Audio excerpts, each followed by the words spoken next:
Hello everyone, in this video I'll be showing you an Ice Samurai build guide in Elden Ring. So Frost is a pretty good damage type and we can pair it alongside some weapons that can also deal bleed. So this is going to give them two procs, bleed and frostbite, which deal a good chunk of damage. So I'll be going over all the stats and the way that we're going to be playing with this and the spells to use. So as for equipment, I really like the nagakiba. Now you can use the uchigatana. They're both really great katanas because they're going to apply bleed, and then we can also use the frost armament to apply frost to our weapon for up to a minute.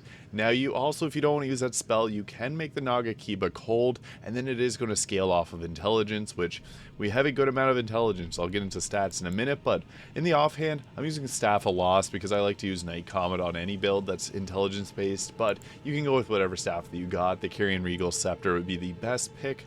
As for armor, I went with the Carrion Knight armor because it just makes sense, and the Navy Hood pairs well. And then for high poise, I selected the Bullgoat Greaves alongside Bullgoat Gauntlets. That gives us 80 poise, which is great for breaking posture, and especially with the weapon art that we're going to be using. So I'm using the Bullgoat's Talisman to further increase poise, but you can go with other options. The Shard of Alexander to increase the power of skills, lowers the FP consumption. This one can be swapped out for something like the Graven Mast, which is if you're going to be focusing more on casting. And then the Dragon Crest Great Shield Talisman to boost our damage negation. So as for stats, if you're leveling up, get your Vigor up to 30 first. That's going to be the main thing you want to be focusing on. And then getting Mind and Endurance you can kind of swap around, but I prefer to have higher Mind to be able to cast more spells.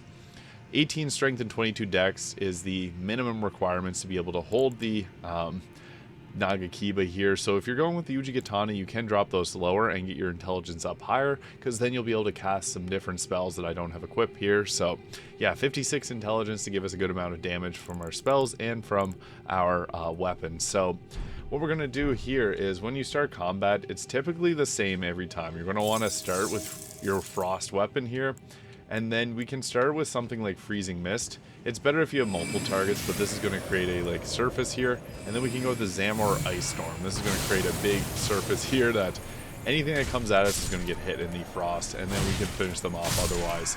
Now the double slash makes this into basically Rivers of Blood, but Rivers of Ice, because you get that similar attack there, and the long reach of the uchigatana is really great here. So you do get a nice reach and a good amount of damage, and you can stagger pretty well because we have high poise. As you see, whenever we do a full cycle here, we're able to inflict a frostbite. So it's on that final strike, you can see them getting hit with frostbite. So if they had more health, they would be getting absolutely wrecked by us. I'm also using the Glintstone Ice Crag here. I find this to be a really good range spell, as it can deal a good amount of frost damage. These guys are pretty resistant to it, so it's not the best choice for that, but that's what you have the Night Comet for, is whenever you have those enemies that you just can't beat with a normal attack, and then you can pull that off too. So you're going to want to have about 5 Cerulean Flasks. I find that works to be a good amount. I also have Carrion Phalanx here, as that's just a good defensive spell. The Frozen Armament being a big consideration that we want to have at all times though, because the amount of damage that you can deal with this, it adds 64 Frostbite build up to our attacks. And also a Duelist Moonblade is an awesome spell to have. You can cast that multiple times in a row, and it has a huge reach, so if you are fighting against multiple targets like this, you can use it to hit multiple at a time, and it's easy to spam cast too, which is always nice. But overall, the strategy is to always have your frost weapon built up, and if you don't want to focus on that, again, put the frostbite on your sword, so that you can just not focus on casting it. It'll still apply bleed, but it just won't be as high as if you just have it regular like this. So getting into some of the spells, I'll go over those in a bit more detail here, because you do get a lot of spells. Now if you go with the uchigatana, you can select things like the Renala's Moon, but Night Comet here is just really consistent damage. Okay FP cost, but it's going to hit hard, and it'll hit targets like Radagon, which you might normally not hit because some bosses will deflect magic attacks. Adula's Moonblade, good medium distance damage because you get that frozen blade that shoots out from it. We also got the Carrion Phalanx there, another good defensive one. Anytime you skip by this, apply it. It's going to be useful. It's going to deal damage to someone that's going to be attacking you. Frozen Armament, enough said, makes your weapon look cool, and we get that attack off. That's going to apply Frostbite really quickly. Zamor Ice Storm, enough said. These are like, this and the frozen mist are kind of like crowd control. You just set those down and try to lure them into it. And then glintstone ice crag for firing a massive cold magic.